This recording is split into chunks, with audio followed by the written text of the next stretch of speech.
आज का विषय है संत महिमा। संतों की महिमा क्या है। शास्त्रों में संतों की बहुत महिमा मिलती है। स्वयं श्री भगवान ने भी अपने भक्तों की महिमा गाई है। संत या भक्त किसी वेशभूषा का नाम नहीं है, प्रत्युत भीतर के भाव का नाम है। इस प्रकार का भाव रखने वाले ब्राह्मण, क्षत्रिय, वैश्य, शूद्र, अंत्यज, माता, बहन कोई भी हो सकते हैं।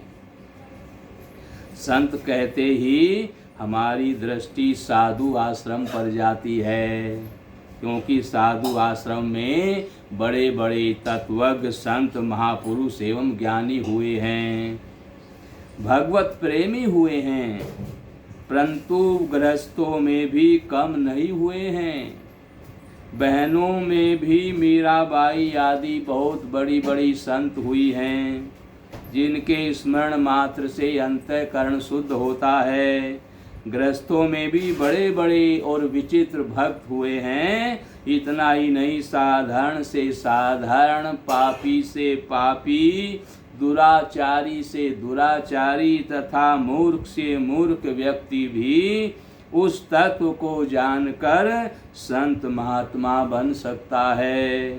संसार में कोई भी दो व्यक्ति धन, संपत्ति, वैभव आदि में समान नहीं हो सकते, किंतु परमात्म तत्व प्राप्ति में सब समान होते हैं। जो तत्व वशिष्ठ, नारद एवं सनकादिकों को प्राप्त हुआ है, वही आज भी प्राप्त होता है, क्योंकि वह सत्य तत्व एक है। वहाँ पहुँचने पर सब एक हो जाते हैं। हाँ, साधन में फर्क हो सकता है। पहुँचे पहुँचे एक मथ, अण पहुँचे मथ और, संत दास घड़ी अरठ की, ढुरे एक ही ठोर। यानी हरठ में बंधे घड़े या पीपे कुएं में से जल लेकर चलते हैं। पहले हरठ बोलते थे उनको, कुआं होता था, और वो कुआं कैसा होता था कि बस थोड़ा सा होता था, उसमें नीचे पानी होता था, नहर से आता था या किसी ट्यूबवेल से भरते थे, ऊंची नीची जमीन होती थी, तो वो हरठ होता था, उसमें पीपे लगे रहते थे। वो नीचे से जल लेते थे, ऊपर एक चौकी बना देते थे, उसमें पतराला लगा देते थे, उसमें वो जल गिरता था, ऊंची जमीन पर चला जाता था। तो हरठ में बंधे घड़े या पीपे कुएं से जल लेकर चलते हैं, तो उनकी ऊंची नीची विभिन्न स्थितियां होती हैं। ऊंचे होते हैं, नीचे होते हैं, क्योंकि ऐसे घूमते हैं तो नीचे भी जाते हैं, ऊपर भी जाते हैं।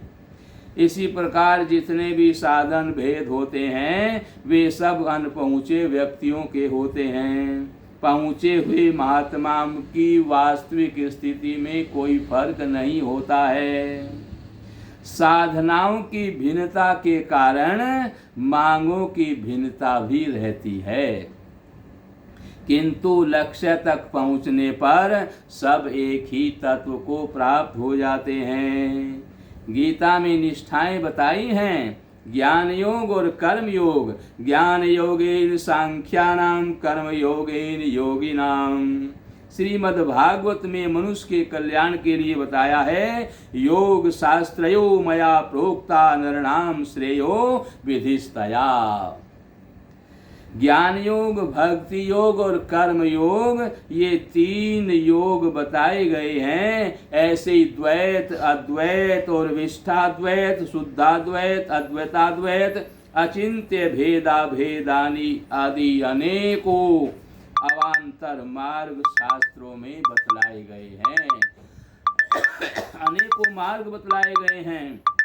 ये अनेक भेद साधन की दृष्टि से हैं, पर साध्य तत्व की प्राप्ति होने पर ये भेद नहीं रहते हैं।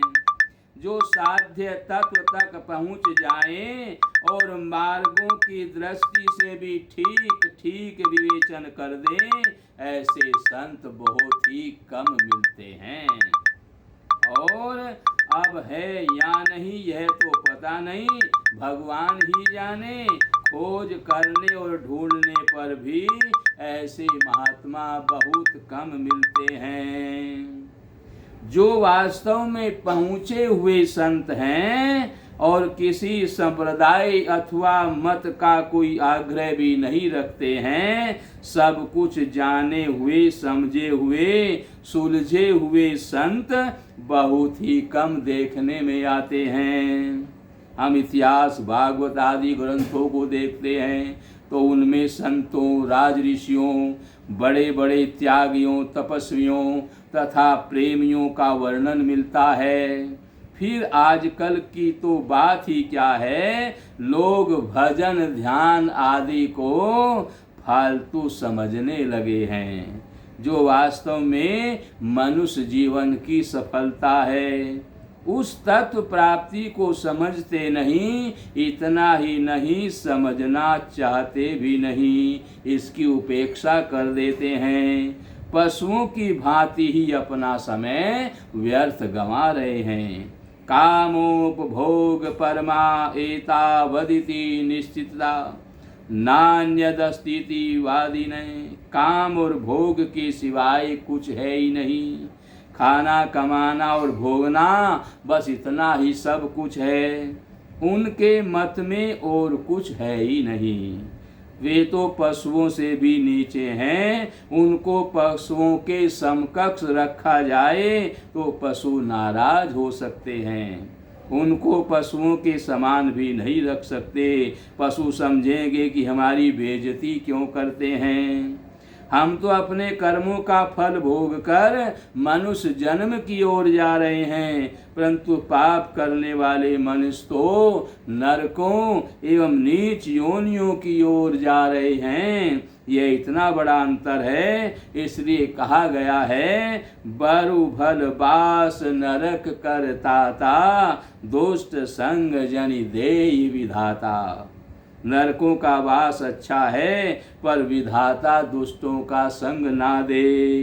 क्योंकि नरक भोगने से तो पाप नष्ट होते हैं, जबकि दुष्टों के संग से पाप पैदा होते हैं और आगे नरकों की तैयारी होती है। तो आगे सज्जनों थोड़ा सा ध्यान दें। संतों को पहचानने में वे ही समर्थ हैं जो सच्चे हृदय से इस मार्ग पर चलते हैं। केवल अंधानुकरण ही नहीं करते, बल्कि विवेक पूर्वक खूब गहरे उतर कर इन पारमार्थिक विषयों की अच्छी प्रकार से खोज करते हैं, इनको समझते भी हैं। इससे भी आगे समझी हुई बातों को आचरण में भी लाते हैं।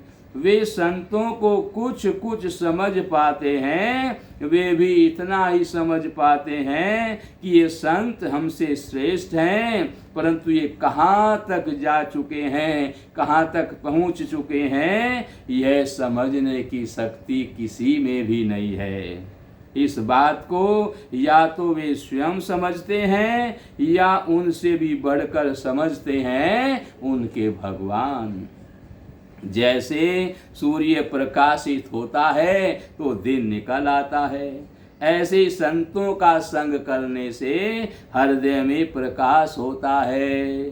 मनुष्यों को दिखने लगता है कि मुझे कहाँ कहाँ कमी है और इसे कैसे दूर किया जाए, उपाय सूझने लगते हैं। संतों के संसर्ग मात्र से ही, बिना कहे सुने बिना पूछे भी, स्वतः ही अंतःकरण में विलक्षण भाव पैदा हो जाते हैं। एक प्रकार का विलक्षण प्रकाश मिलता है। इसलिए जिसको संतों का संग मिल गया हो, उसको अपने ऊपर भगवान की विशेष कृपा समझनी चाहिए। जब द्रवै दीन दयालु राघव, साधु संगति पाइए। संत भगवान का हृदय है। जिस प्रकार बूढ़े माँ बाप अपनी छिपी हुई पूंजी अपने विशेष कृपा पात्र संतान को ही बताते हैं, उसको ही देते हैं, उसी प्रकार भगवान अपने प्यारे संत जो कि उनका हृदय धन है, उनके सामने खोल कर रख देते हैं। जिन पर विशेष कृपा करते हैं, उनके सामने खोल कर रखते हैं। जैसे संतों के धन भगवान हैं, ऐसे ही भगवान के धन संत हैं। वे जब कृपा करते हैं तो हमें संतों से मिला देते हैं तथा कहते हैं कि भाई अब तुम सत्संग करो और लाभ भी ले लो। अब प्रश्न उठता है कि हम तो संतों को पहचान सकते नहीं, क्या करें?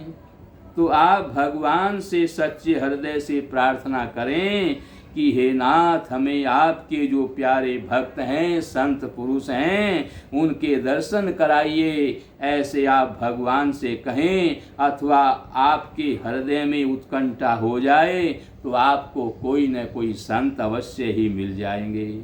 जैसे फल चलकर तोते के पास नहीं जाता, वरना तोता स्वयं फल के पास आकर उसे चोंच लगाता है, इसी प्रकार सच्चे जिज्ञासुओं को संत महात्मा ढूंढते फिरते हैं। यद्यपि माँ से अधिक आवश्यकता बालक को होती है, किंतु माँ के मन में बालक की जितनी गरज होती है, उतनी बालक के मन में माँ के लिए नहीं होती।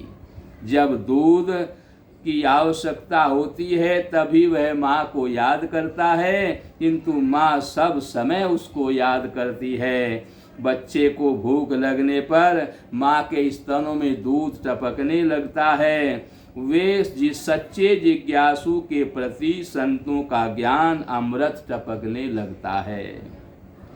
वे अपने आप को रोक नहीं सकते, बस कोई मिल जाए। किंतु संसार के लोग इस बात को क्या जाने, रात दिन हाय हाय रुपया, भोग संग्रह सुख आराम, क्लब नाटक सिनेमा तड़क भड़क में लिप्त मनुष्य क्या समझे इस तत्व को, इसलिए संत उनसे छिपे रहते हैं। हरि हीरारी गाठड़ी गाहक बिन मत खोल, आसी हीरा रो पारखी जब बिकसी महंगे मोल। सच्चे जिज्ञासु साधक ही इन ज्ञान रूपी हीरों का मोल समझ सकते हैं, इसलिए संत महापुरुष अपनी ज्ञान गठरी उनके सामने ही खोलते हैं। आज बड़ी उम्र के सभ्य लोग भी खेल तमाशों में इकट्ठे होते हैं, सिनेमा क्लब आदि में जाते हैं। कभी यह बच्चों की बात होती थी, बड़ी अवस्था के लोग घर का समाज का काम करते थे, पारमार्थिक बातों को सोचते थे, किंतु आज बड़े बूढ़े ही हो जाने पर भी खेल तमाशों में लगे हुए हैं। बचपन आ गया पर बूढ़ों में भी अब किसी को क्या कहें और कौन सुने नीति धर्म की बात। आदि अविद्याटपटी घट घट बीच अड़ी, कहो किसे समझाइए कुएं भांग पड़ी। जब कुएं के जल में ही भांग घुल गई तब सभी को नशा आ गया। अब कौन समझे, हमें चेत करना चाहिए। संत महात्माओं के पास जाएं, उनसे सत्संग श्रवण करें, तभी तो कुछ ज्ञान होगा। संत महात्माओं के बिना ज्ञान नहीं हो सकता। आज का सत्संग यही है और आगे कल आगे का सत्संग आपको श्रवण कराया जाएगा।